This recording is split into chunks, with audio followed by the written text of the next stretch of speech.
We're back with another episode of DVNTv. This show is all about humanizing the Black queer experience. I'm your host, Micah Marquez, and today with me I have Pierre. What's up? What's good? How you feeling today? I am pretty good. How are you? I'm doing awesome. I'm really excited to have you as a guest here of all folks. I don't know what I signed up for, but let's do it. So Pierre, What's up? I guess starting at the top, many folks probably already know that we've dated. Yikes. Yeah, so let's just start there. Where do you remember us actually meeting? Was it New Orleans or no? Well, did we meet before? We met before that. We met before. Oh, Damn. The block party. We met before that. Jesus Christ, where did I meet this guy? What was before the block party in New York? New York City Trappy Hour. You told me you had just watched the interview, but you didn't follow me on... See, that's what'd be wrong with y'all. On socials? Yeah. I started DMing you. No, you had saw it already, but you didn't like follow me. You didn't DM Not me. until I seen you in person. And then you saw me in person. And that's when you followed and we DM'd. And Yes. stuff. But then I saw you at the block party as well. And I feel like it was a very innocent interaction. It was. Yeah. And you seemed sweet. I'm using the word seemed because that was not my experience. You seemed nice. You seemed pleasant. It had some very high moments and some very low moments.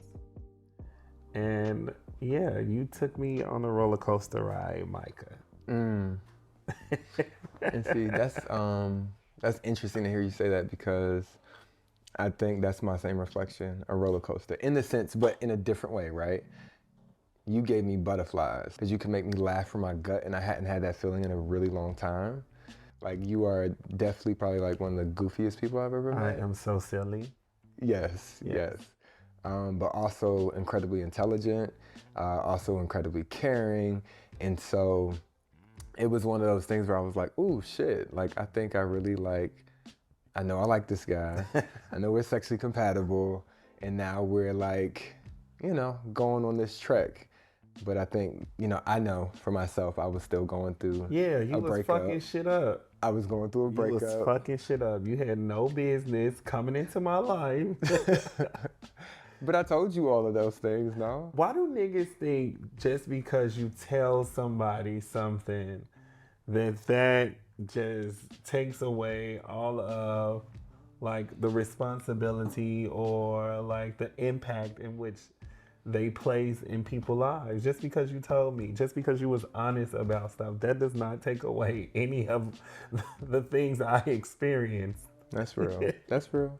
And I would, pose another question is, why is it when folks hear niggas tell the truth that they get intrigued all of a sudden and want to continue pursuing versus just saying, hey, that's actually my line and the boundary? Well, I wouldn't know nothing about that because that's not what is that what you feel like I did? I mean, I felt like I was honest enough to tell you where I was. And I think what I wanted was space and grace to be able to go through that experience or that space of going through a breakup and without committing so quickly to another relationship. And I think you just wanted me to be ready. That's not true. I don't think that's not my experience. I'm not gonna say that's not true. That's not like my experience. I felt like what you were asking from me was something I was not willing to give you. I felt like I know that you were asking me to remain dating you while you got over someone else. You were like, hey, I love you, like we cool, like I'm loving what we doing. Just bear with me while I get over another nigga. Okay, yes. That's crazy. Yes. Yeah. So time and space just wasn't allotted for us in that regard. I think that we both have figured out ways to find value in our relationship, even if it's not romantic. I mean, you have some, all that positive stuff you say about me. I don't have much to say. But you do. There are some perks about knowing you. Like, you are brilliant. I really value the Deviant brand. A lot of people don't see this huge vision that I see, that I've heard you talk about it. it's really bigger than what people see, and it's really not for you. We're basically leaders of the community. So a lot of times we do things that are thankless. And it's up to us to be there for each other and thank each other for doing things for other people. Yeah. So I always rocked with you for that. Yeah. That was your saving grace. If it wasn't for Deviant, Yeah. I would have been like. And see, now hopefully everybody understands why I feel seen in this this relationship, and that's why, you know, yeah, I definitely feel like that is a part of the human experience that you don't get everywhere for people like that really see you. So we talked about what surprised you in dating me. What did you absolutely hate about dating me? Ooh. You said absolutely hate? Oh my God. It's so much, Micah. God damn. It is. Okay. It has a lot to do with myself as well. Like, I feel like in every relationship I get in, people automatically assume that I'm the issue. Let's do what's called a Micah moment, right? And a Micah moment is when we're gonna do the analysis of how we think we come off versus how we actually come off, right? So the grace I offer Pierre. Pierre did something very reminiscent of the last relationship that I was leaving, and that's consistently talk about his body parts to the world. He wanted the world to know what he had to offer sexually. And that was disconcerting to me because I didn't need that attention for a romantic relationship that I'm trying to get into. I see things like sex as very special and intimate. So the grace that, you know, he says I didn't offer him, it was always there. I don't think that was an issue. You don't have an issue with that with anybody else. I think that was something you wanted to really just like create when it came to me, because you were like you said, you were very territorial. And the way you met me is the way I was. And what attracted you to me is that very same clip of me interviewing Trina, where I was talking about this same body part that that you ultimately then had an issue with. So maybe we need to do a poll. How many of us are comfortable with our partners talking about their penis size for the world? That's not. I think that's a fair but poll. That is not what happened. You can't just give it to it. Like, I never did. First of all, I am a rapper. I am an international rapper in a rap group called Freaky Boys, where we are very sexually fluid and we talk about this type of stuff all the time. You know this. A lot of people watching this know this. But you weren't rapping on Twitter. So yes, I was. So a lot of my personality is being sex positive and saying all this stuff. Keep in mind, I'm gonna say this again. These are all things that attracted Micah to me. Once Micah found out I had a big dick, Micah was like, okay, what's up, nigga?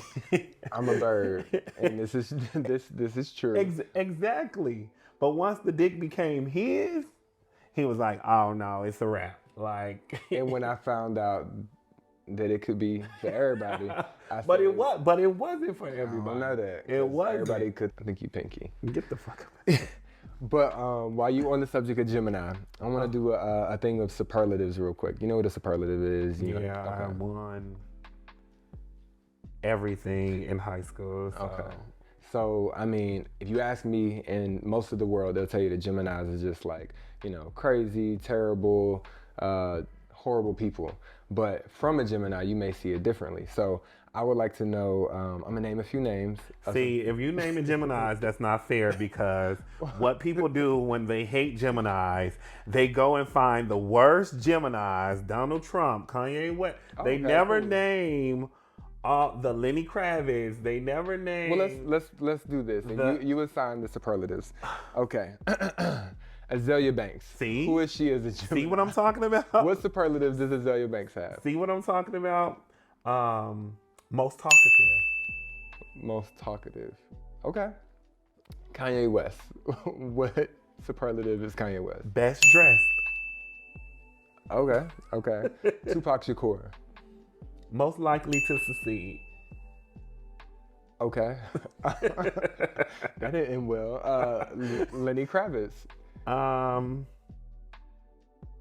Damn, he would be best dressed too.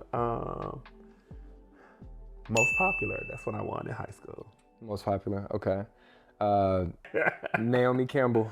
Oh, best personality. Naomi Campbell? Mm-hmm. Okay. Sure.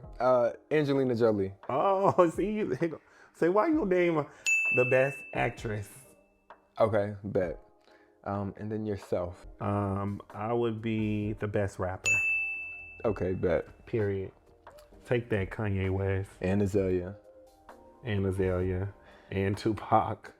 All right, so we've had and Biggie Small. Wait, Biggie's a Gemini too? That's why they both gone. Shit. Okay. So we talked a lot about the dating landscape. And I've heard you use a term. I call them Hillary Clinton. There we go. Yes, explain that for the people. HLC. Horny, lonely crackheads. Uh-huh. I can't believe you brought this up. The reason Micah is bringing this up is because a lot of times I go on rants about the queer dating life. And I talked about this a lot with Micah because I see it a lot.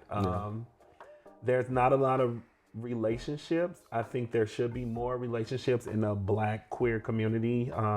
Everybody's fine. Everybody got muscles. Everybody got jobs. Everybody's super smart. Big penises. Everybody got big dicks. And everybody's single. There is somebody ain't doing the math. Something not adding up. Yeah. Something isn't adding up, but also everybody on drugs. We need hugs. Yeah. We need somebody to and friends. We also need people that we don't have sex with too. To that point. You can have sex with your friend. It's dope that we can like do companionship differently. I always used to, when I was single, picture my life and then like the Golden Girls, and like I live with my best friends and we're each other's companions as we continue to date. And I think that, queer community does have that with chosen family. But yeah, we do, I think.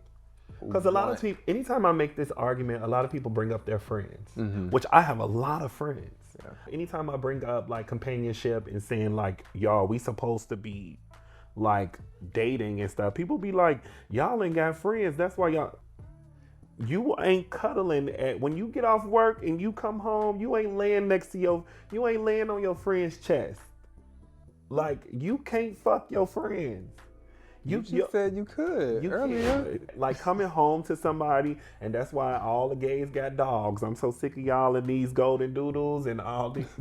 Like y'all need husbands. And so if I see one more and plant, y'all got all these plants and golden doodles.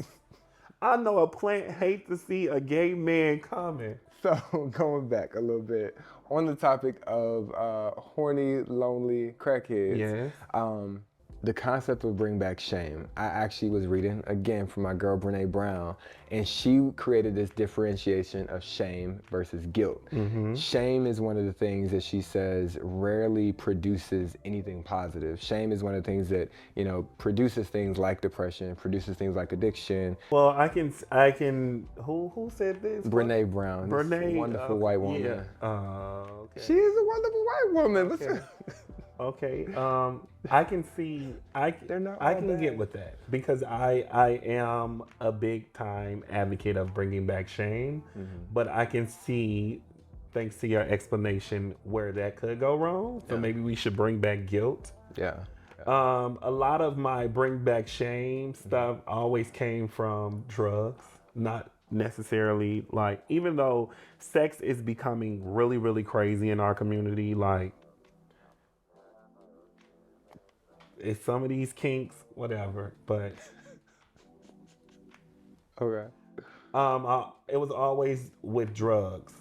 What's so tricky about all of this that you just said is, like, with every change we make, there's a consequence. Right. That I believe that's how we got here in the first place. So I really don't have the answers. Like, it's something that we just have to dig deep into, because, like, I feel like anything we do, there's pros and cons to it. I believe we're this deep because we wanted to be so progressive and so liberal.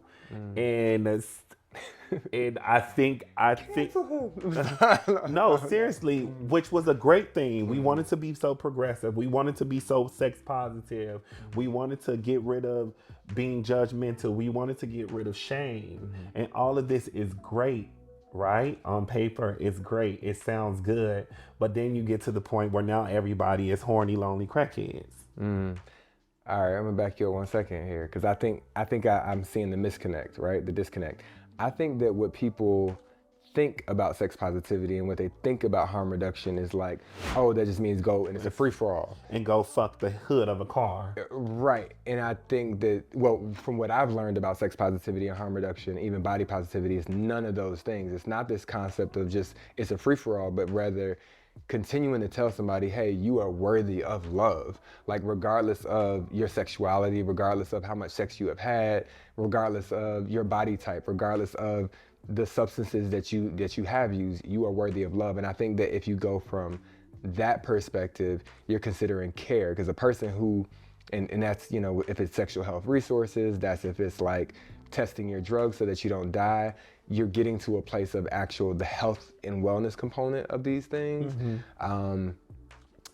That I think that people often miss when they say these key terms like sex positivity. Right, because I'm learning that. Like, I thought sex positivity was like us just being okay with these people just fucking all over your couch. So I always be like, listen, I'm sex positive, but don't be out there doing all that. And this is what I tell people all the time, because folks, I have had hookups, not referring to our sex, but I've had hookups where I know you ain't referring to our sex. We weren't hooking up. Let's like break it down just a little bit, because the concept of sex positivity is supposed to be consent, right? It's supposed to be sexual health, and it's supposed to be non-judgmental. And so I think the things for me as a sex positive person are as like, I'm not going to slut shame somebody. So if you are a slut, I think that's fucking wonderful. You know, that's it. We've all had a hoe phase, and I think that, you know, folks deserve that. You probably still in yours, right? I think that consent is turn this into a different show, y'all. Consent. I'm gonna let that one slide, but the next one, I'm gonna give y'all the show y'all looking for. Consent is very important, right? Making certain that somebody is like not high, making certain that they're not drunk and not being coerced into something. Another pillar of sex positivity, sexual health resources, making certain that people are aware of things like DoxyPep to combat STIs, PrEP and PEP to combat HIV, as well as antiretrovirals if you're HIV positive already. So like, that was my concept and how I identify as a sex positive person. Even like, I guess, as it pertains to the queer community, not bottom shaming, like making certain that whatever the kind of sex somebody wants to have, that's okay. Not kink shaming. Whatever you do for you, that's good. And it still stays on this whole tone of you are worthy of love. So what are you doing to consistently make certain you're treating yourself and your body as worthy? And I think that that's what those parts of those terminologies keep getting missed, because people are just like, oh, sex positive, that just means I'm out here fucking. No. Yeah. Oh, well, I think we should start educating people more on that, because I definitely thought that's what it meant. Yeah. And I'm very well educated. All right, so Freaky Boys. Yikes. Yes, talk to me about that. How to get started. I don't know if all the folks know about your like upbringing from Chicago. Well, yeah, I am originally from Chicago, Illinois, born and raised. The Freaky Boys, we were in college. Terrence and I, TT, that's my bandmate and best friend, brother, really. We were in college. As someone who had just came from the Chicago public school system and going into like this college environment where I was on my own, we did fight. So we had this huge brawl. It ended with one of us in the group going to jail. A lot of people don't know, but I used to do spoken words. I used to be a spoken words artist. So outside of writing poems, I used to freestyle raps in my dorm rooms and stuff like that. So when one of us in the group got out of jail, I was talking to TT and I was just like, yo, listen to these beats I have on my computer. and like, let's just rap. Is City Girls based off y'all? You mean that TV show? Yeah. A lot of people have reached out and said that they thought what is the name of the TV show? Rap Shit. Rap Shit, yeah. Was about our life because it's very similar to the story I'm telling now. But anyway, I ended up letting TT listen to all these beats, and we just got the rapping in our room. And if anybody goes back and listen to our first rap, we was talking about getting out of jail, busting niggas' head, all this other stuff. But we decided to record it with the phone, and we put it on this brand new website. This website was like 1 or 2 years old, and it was called YouTube. And like it was a website where you can put videos and you can send the link to people and have people watch it. So we just did it. We were like, sure, why not? YouTube. Whew. It changed our lives.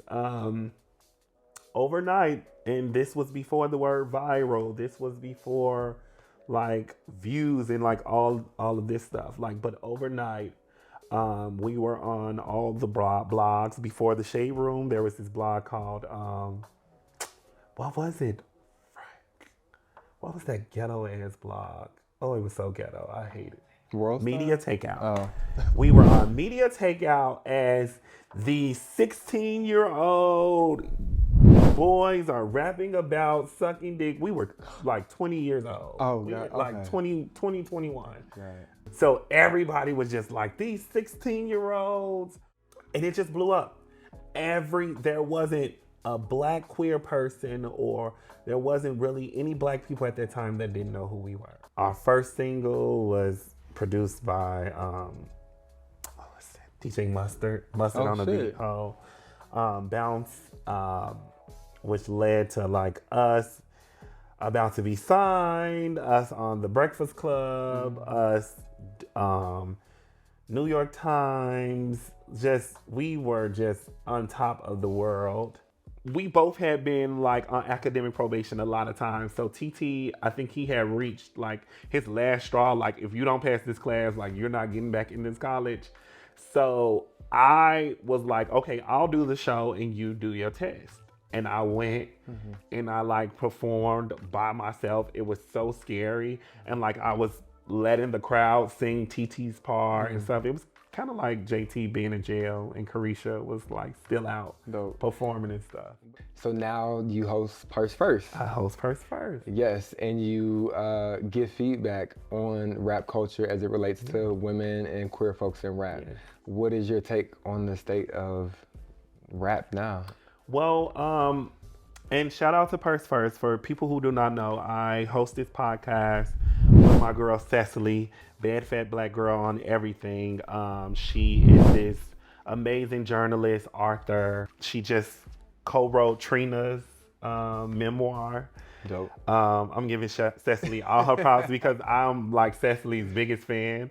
And she hit me up and she was like, I have an idea for a podcast where we talk about women who rap and gays who rap, because to this day, there's still no podcast about that. Right. And she was like, I want our podcast to be the home and the stop for women and gays to come and talk about all of their stuff. Dope. And we created it, and it was like, we probably interviewed majority of the female rappers like who just come out. And I'm not talking about mainstream, the Gorillas, the Megs, the Cardis. I'm talking about the women who are actually putting in the groundwork, who haven't like made it that far. Like the people who, like, if you listen to rap, you'll know these people. The Ken the Mans, all of these people, the Flo Millies, I think that's really dope. And Pierre, I think you're really dope. I know I am. Since being on this show, I mean, one, you're here supporting me as a friend. You've like taken time to like uplift Cecily. You've taken time to uplift TT. And I think that like seeing the way that you like love on your people and even care about your community is really dope. And for that, I just want to take a second to say thank you for that. My last question for you, what does deviant mean to you, and how do you personally embody it? Whew. This is a trick question, or like, what does deviant actually mean? What does it mean to you? Anytime I thought of deviant, I thought of like resilience, like being a rebel. That's how I always felt like as well, being a deviant. And what was the second question? How do you personally embody it? I personally embody my deviant side by succeeding in everything I do. I was not meant to be here. Like the trajectory of like my life and the people I grew up with, like I know what people expected from me because I see it in the people that are still in the hood. I see it.